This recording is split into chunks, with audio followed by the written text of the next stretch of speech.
بامداد روز سه‌شنبه، برف کربلای معلی. فکر کنم بی سابقه باشه تو عراق. اینم برف بین الحرمین، فکر کنم بی سابقه باشه توی کربلا و حالا عراق.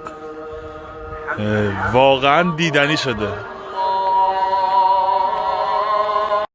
من امسال اصلا برف ندیده بودم زمستان امسال. توفیق شد برف امسال رو توی بین الحرمین ببینم.